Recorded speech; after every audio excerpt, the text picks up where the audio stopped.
maxkamadda gobolka Banaadir ayaa ku wareejisay guri ay lahayd Salaama Maxamed Cabdiraxmaan oo ku dhawaad 28 sano gurigeeda looga haystay sifa sharci darro ah. Gudoomiyaha maxkamadda gobolka Banaadir Dr. Muuse Macalin Maxamed ayaa ku wareejiyay furaha guri ay lahayd Salaama Maxamed Cabdiraxmaan gudoomiyaha degmada Kaaraan si uu ugu wareejiyo. maxkamadda gobolka Banaadir waxa ay wareejinaysaa guriga kan aan joogno oo cabirkiisu yahay 12 lagu dhifto 12 gurigan oo ay leedahay maamada amba soo dacwootada Salaama Maxamed Cabdiraxmaan. gurigan aan wareejinayno waxa uu ku jiraa mid kamid ah waxa weeye dacwooyinkii la keenay maxkamadda gobolka Banaadir oo ku aadan guryaha ay gacanta ku hayeen dad aan lahayn banaankan ay ka joogeen dadkii lahaa. maanta waxaan halkan degmada Kaaraan aan u imaanay arintaas waxaan ku wareejinayaa dokumentiga wareejinta gudoomiyaha degmada Kaaraan si uu ugu wareejiyo gabadha kamid ah dadka degmada uu xukumo ee Salaama. waxaan markan siinayaa hadalka gudoomiyaha degmada kuna wareejinayaa dokumentiga si uu ugu wareejiyo furaha guriga kan soo dacwootada Salaama Maxamed Cabdiraxmaan. gudoomiyaha degmada Kaaraan Cabdi Fataax Cali Nuur ayaa isna kaga mahad celiyay maxkamadda gobolka Banaadir kaalinta cadaaladeed ee ka qaadatay sidii ay xaqeeda u heli lahayd hooyo dulmana oo muddo gurigeeda xoog looga haystay.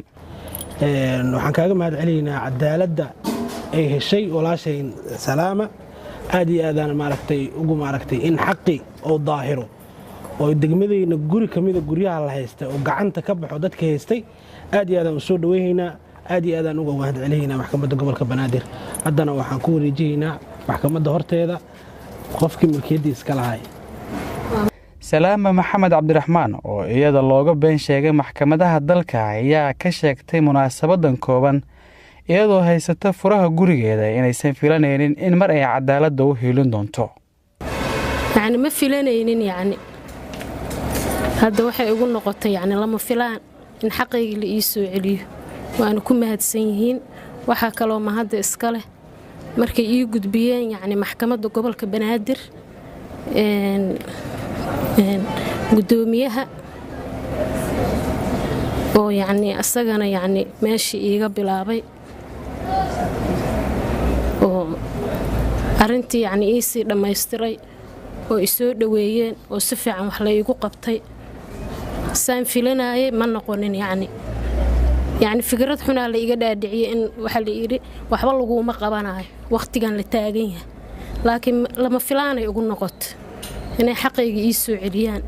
waana ku mahadsan yihiin. ugu dambeyn gudoomiyaha maxkamadda gobolka Banaadir ayaa digniin u diray dadka xooga ku haysta guryaha rayidka iyo kuwa danta guud. sayashee waxaan rabaa sidoo kale inaan fariin u diro dadka caadaystay dhaqanka ah inay haystaan oo ay si xoog u haystaan guryaha dadka kale ama guud ahaan hantida guurtada ama guurtada ah ay gacanta ku haystaan. gaar ahaan waxaan rabaa inaan fariin cad u diro dadka ku faa'iiday oo gacanta ku hayay 28 sano guryaha dawladda waxa ay muhiimad gaar u leeyihiin maxkamadda gobolka Banaadir. sidaa darteed waxaan u diraynaa dadka sidaas ka dhigtay dhaqan in ay tan u tahay fariin cad waana si gaar ah isaga xil saaraynaa. isku mid ay noo yihiin kuwa ka shaqeynayo amaan darrada iyo kuwa waxa aynan xaq u lahayn gacanta ku hayo oo ku baraaray gardarrada iyo dulmiga ku baraaray isku mid ay noo yihiin. Cabduqaadir Ciise, warbaahinta qaranka, magaalada Muqdisho.